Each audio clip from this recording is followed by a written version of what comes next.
Right, well, I begin back in the 17th century when there was an emperor in Prussia by the name of Frederick V.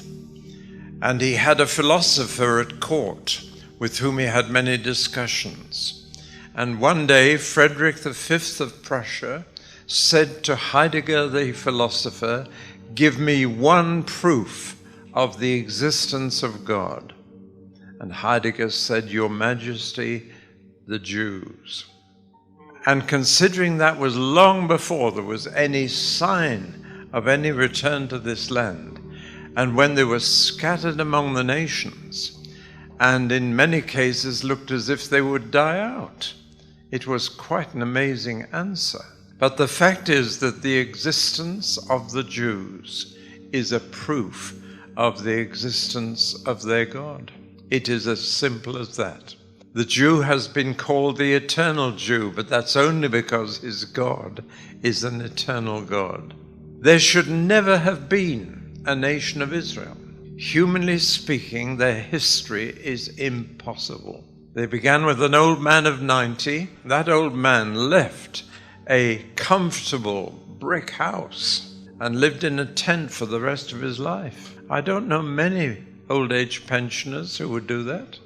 And he set off with a wife who'd been totally unable to produce any children for him. And so it looked as if the family line would come to a dead end anyway. And they set off for this land, which in those days was not a very fertile land. And he would face more than one time of famine when there would be no food for him. And he had to go down to the breadbasket of Egypt to get something to eat. And that's how it all began, with the old man, his son, and his grandson. And yet God linked his name with the names of those three men forever. And the God we praise tonight is the God of Abraham, Isaac, and Jacob. Isn't that amazing? Well, they did go down to Egypt for food eventually, and one of Jacob's sons was sold into slavery and thrown into prison and became prime minister. I mean, that is an impossible story. Down there in Egypt, though Joseph was prime minister, it wasn't long before all the Jews were slaves. By that time, the descendants of the old man Abraham were in slavery. They had no time of their own. They worked 7 days a week, non-stop, from sunrise to sunset. They had no money, they had no freedom, they had nothing. They were slaves. And yet they increased in number. And now came the first attempt at genocide of this people, when the Pharaoh commanded that every boy must be slaughtered, thrown to the crocodiles in the Nile. But the Nile saved one boy, Moshe, whom his mother was desperate to keep alive, and God's deliverer had been born. They should never have got out of Egypt. It's impossible. The Egyptians, from Suez down to the Red Sea, from Cairo rather, down to Suez, had a line of forts to guard the eastern border of their country and to keep slaves in as well as enemies out. There was no way those hundreds of thousands of slaves could get out of Egypt. It was humanly impossible. And of course, when they finally made a bid for freedom, they went totally the wrong direction. They went south until they were trapped between the sea and the Saharan desert. And behind them, the chariots of the biggest army in the then known world, trapped. They should never have escaped, but they did. And it was the Egyptian army with all its horses and chariots that didn't escape. They were then 40 years in desert without food or water. And in 1973, the Egyptian army, within 3 days, was dying in the Sinai Peninsula. And Israel took pity and released them. In a place where the Egyptian army of today could not survive 3 days, they survived 40 years. They should never have got into this land. They sent spies ahead to try and suss out the situation. The spies came back, a dozen of them, but 10 of them said, "We'll never get in there. We've seen their cities, And their city walls reach the sky. And inside are people who are far bigger than we are. They're a taller race. They're giants. We'll never get in. But two of them said, we're going in on God's shoulders, so we'll be bigger than them. And those were the only two who got in. They should never have been able to take this place. Jericho was the first city and an impossible city to take, but they took it.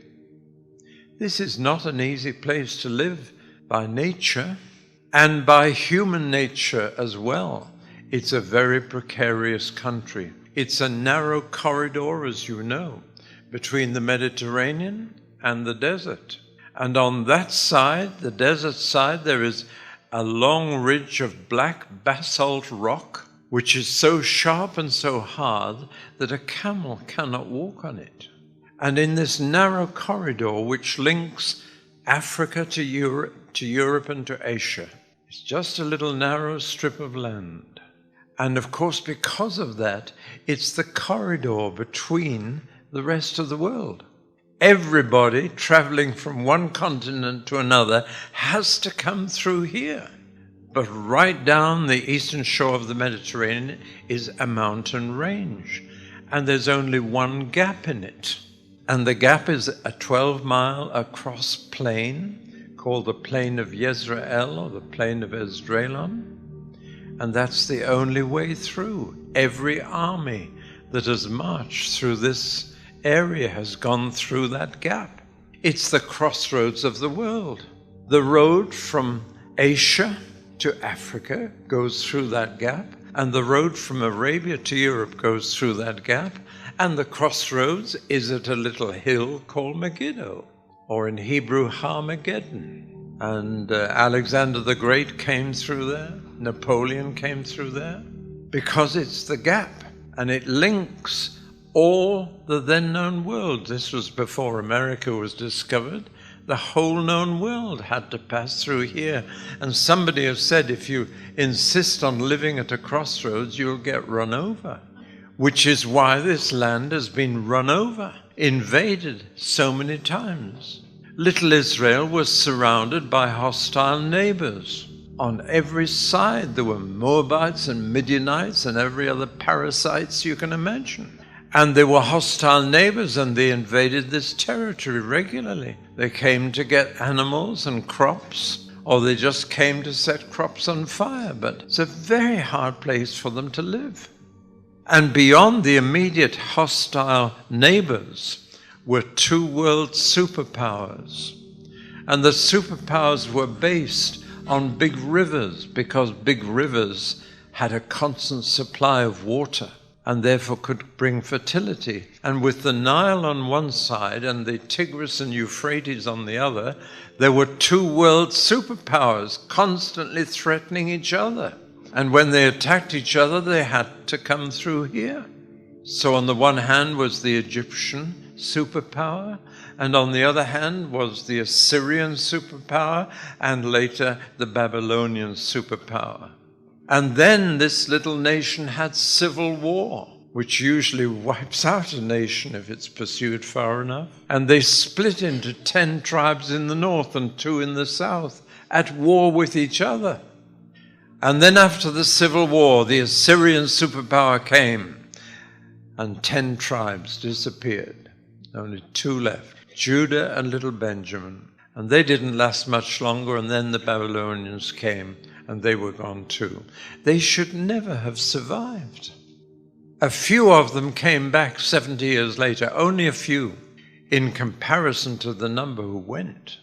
We tend to think they all came back from the exile. They did nothing of the kind. A few thousand came back and managed to begin to rebuild this city, though the temple they managed to erect was tiny compared with Solomon's. But they got it built, and Nehemiah got the walls up again, still surrounded by hostile enemies and neighbors. And they never got their political freedom back. They were occupied by Syrians, then Egyptians, then Greeks, then Romans. And those who occupied them, some of them tried to obliterate Jewish identity and culture. One of the worst was a man called Antiochus Epiphanes, who came to this city for 3.5 years, during which he did his best to impose Greek culture here. He built stadium for sports, and of course Greek sport was always in the nude, as I'm sure you know from old Greek pictures. And that was an affront to the Jewish decency. And he sacrificed pigs on the altar of the temple and filled the vestries of the temple with prostitutes. He did his best. He was the worst. And he didn't try and kill the Jews. He tried to kill Jewish culture and identity. And he is a foretaste of the Antichrist, who will do the same thing in 3.5 years right here. And then with the Romans, they crucified thousands of people, not one. You've only heard of one maybe, but there were thousands. And it was so painful an occupation that they finally decided to revolt and try and throw the Romans off. Jesus foresaw that happening, and he said, as he made his way to the cross, he said, "Don't weep for me, weep for yourselves. What's coming on you?" And he said a thing that I've never heard any preacher quote. As he carried the cross, he said, "If they do these things when the wood is green, what will they do when it's dry?" That's a carpenter talking. Green wood you don't cut, but dry wood you do. And as he sees the hammer and the nails being carried in front of him and carrying the wooden beam, the carpenter says that. And what he means is, I'm green wood, and yet they're cutting me down. But when you become ripe wood, dry wood, what will they do to you?